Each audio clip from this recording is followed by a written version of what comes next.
Começo por agradecer aos meus colegas de painel pela partilha, ao nosso Presidente de Mesa pela moderação e à audiência pela paciência e, finalmente, à Comissão Organizadora, que é composta por doutorandos, por ter realmente montado e organizado este evento. Peço-vos alguma benevolência antes do almoço, vou tentar ser breve na minha apresentação.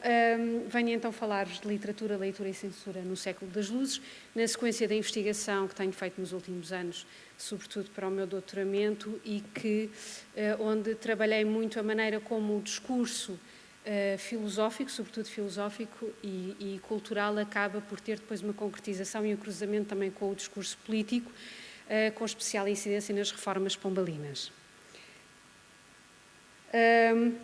Preparei um roteiro que espero que seja suficientemente claro, dado o tempo que também temos para estas apresentações, para poderem ir seguindo. Desculpem. Assim que é para eu conseguir ir lendo também a minha apresentação. Começando por fazer uma breve contextualização do período iluminista. Vou deixando ali algumas ideias-chave para poderem ir lendo na apresentação, mas relativamente a este contexto que se situa ali, sobretudo no século XVIII, em particular em Portugal a partir da década de 50, portanto a partir de 1750, a imagem forte que eu acho que caracteriza este período é aquela que está ali representada como regime diurno, simbolicamente apresentada por Gilbert Durand na sua obra Estruturas Antropológicas do Imaginário. Portanto, o iluminismo é um período de contrastes, que se afirma por contraste, e o regime diurno é isso mesmo. A luz, para poder ser,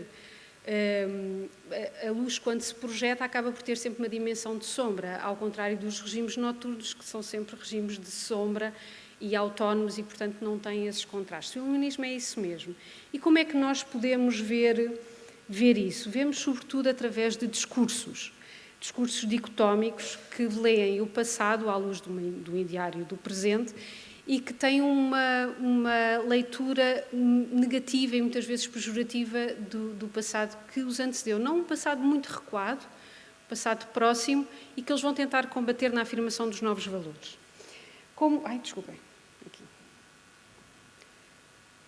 Há então uma transversalidade discursiva que opõe, sobretudo, adjetivações que temos ali descritas. Os campos do bom, do verdadeiro, do útil, do luminoso estão sempre associados positivamente à razão.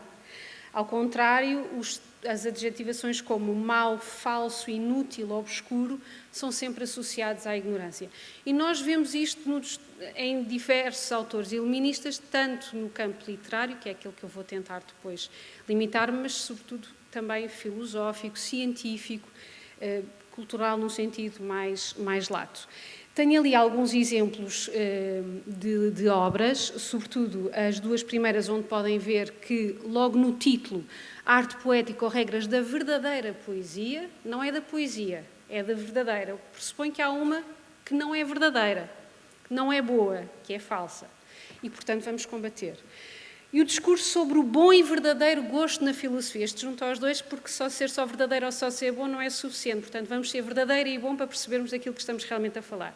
Claro que as obras depois têm exemplos que são absolutamente deliciosos, mas que eu vou aqui passar por falta de tempo. O compêndio histórico, o título não apresenta, mas o conteúdo é muito sugestivo. O compêndio histórico da Universidade de Coimbra é uma espécie de relatório sobre o estado da Universidade que antecede a reforma dos estatutos e, para terem noção, a maior parte das disciplinas são sempre apresentadas como a boa lógica, a boa medicina, a boa filosofia. Há sempre uma qualificação que antecede estas áreas do saber, o que, de facto, acaba por ser aqui uma novidade e uma característica deste período. Desculpem. Relativamente, gostava aqui só apenas, entrando já mais no discurso literário, trazer um exemplo do verdadeiro método de estudar. Também podia ter usado esta, verdadeiro método de estudar, que é de 1746, que foi publicada inicialmente sob o anonimato, mas que depois foi assumida claramente por Luís António Verney. Foi uma obra que foi escrita em forma de cartas, As cartas são temáticas e abordam diferentes áreas do saber. Trago-vos aqui pequenos trechos, sobretudo da carta sexta, que é aquela que me interessa para esta apresentação, e a carta sétima. A carta quinta e sexta tratam da retórica e a sétima tratam da poesia. Portanto, na carta sexta, que é relativa à retórica, vemos logo aí, na primeira citação, que é muito curta, mas que é muito demonstrativa, o primeiro ornamento, portanto, estamos a falar da retórica, portanto, o ornamento do texto, o primeiro ornamento é a verdade. E o que é a verdade? É a semelhança das palavras com as ideias e o objeto delas. E depois, não resisti a pôr aí uma apreciação que Verney faz dos sermões do Vieira, porque, de facto, o discurso literário do período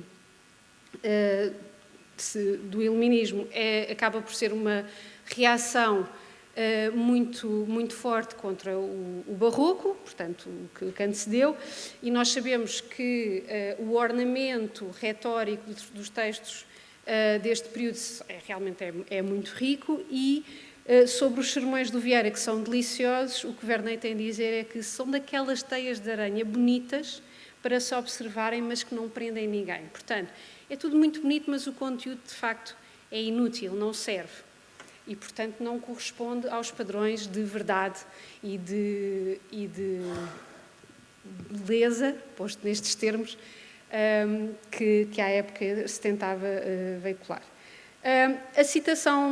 A última citação que deixei para leitura é uma espécie de apreciação genérica, uma crítica muito geral que Verney faz de uma maneira muito simples aos poetas portugueses. Claro que Verney escreveu poesia tendo em conta as regras que tentou implementar, não a recomendo. Esteticamente é um bocadinho mais enfadonha, a própria escrita dele é muito difícil, mas ele, de facto, esta ideia de que tem de haver uma adequação do discurso, seja ele literário, filosófico, científico, à verdade e à razão, é algo que é transversal a todo o período iluminista. Vamos então... carreguei. Acho que...